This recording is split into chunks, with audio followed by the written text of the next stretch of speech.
ऐसा करने से उनके घर में धन धान्य से बरकत रहती है और उनके भाई के दिन दोगुनी और चार चौगुनी तरक्की होती है। कि भाई के ऊपर जिस भी तरीके की अला बला कुछ आनी होगी तो वो टल जाएगी और उसको भगवान लंबी आयु प्रदान कर।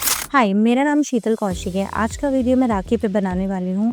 आज की वीडियो में आपको मैं ये बताऊंगी कि आपको राखी का त्यौहार कब मनाना है, कौन सा टाइमिंग होगा जब आपको राखी बांधनी है, इस बार भद्रा काल किस समय पड़ रही है और पड़ भी रही है या नहीं पड़ रही है, आपको अपने भाई को किस रंग की राखी को बांधना चाहिए, कौन से समय है जिस समय आपको पूजा करनी चाहिए, क्या उपवास रखना ज़रूरी होता है, ऐसी बहुत सारी चीज़ें हैं और आपको क्या रिचुअल्स को फॉलो करना है इस वीडियो में आपको मैं ये भी बताऊंगी।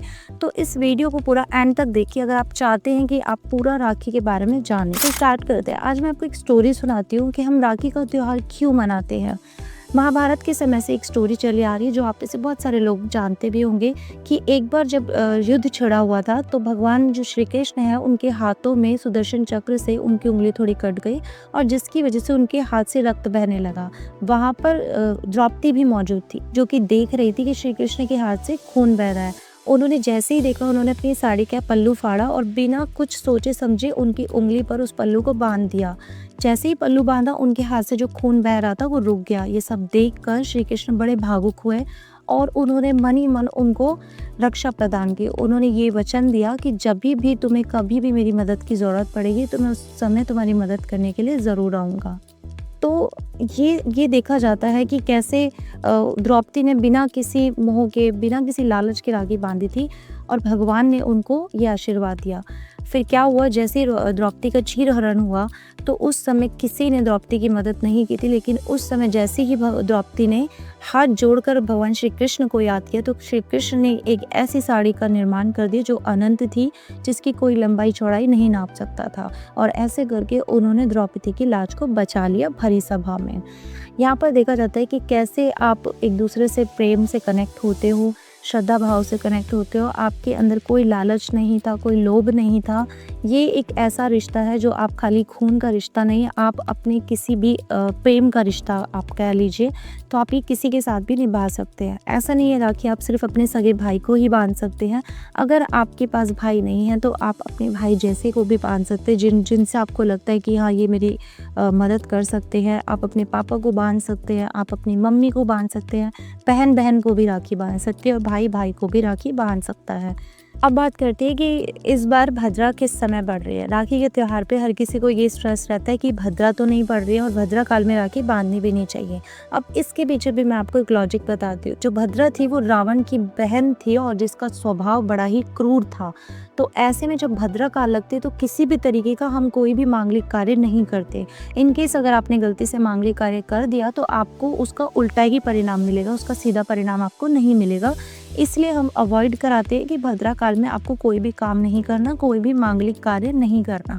9 अगस्त को इस बार कोई भद्रा नहीं लग रही है। इस बार भद्रा काल 8 अगस्त को लग रही है, दोपहर के 2:12 से लेकर सुबह के 1:52 तक भद्रा काल शुरू है और 9 तारीख को आप किसी भी समय अपने भाई को राखी बांध सकते हैं। इस बार कोई ऐसा समय नहीं है कि आपको इतने से इतने टाइम पीरियड तक राखी बांधनी है।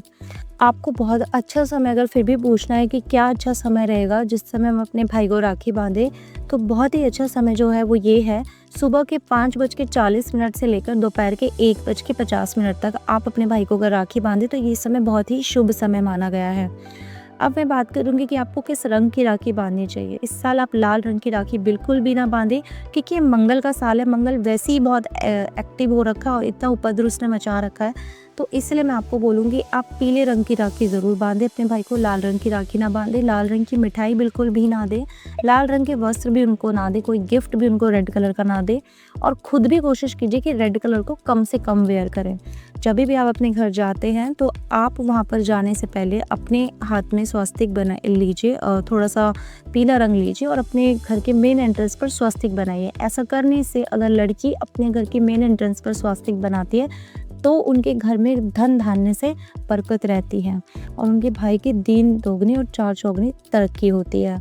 अब आपको क्या करना है, जब भी आप पूजा करोगे तो आपको उपवास रखना है। उपवास सिर्फ आपका राखी बांधने तक का होगा, उसके बाद आप खाना खा सकते हैं। ऐसा करने से भगवान खुश होते हैं और आपके भाई को लंबी आयु प्रदान करते हैं।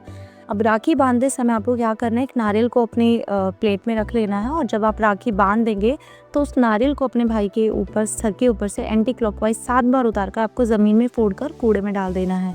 तो इससे क्या होगा, आपके भाई के ऊपर जिस भी तरीके की अला बला कुछ हानि होगी तो वो टल जाएगी और उसको भगवान लंबी आयु प्रदान करेंगे। तो आई होप आपको इस वीडियो को देखने के बाद बहुत सारी चीज़ें क्लियर हो गई होंगी कि आपको क्या करना चाहिए, क्या नहीं करना चाहिए।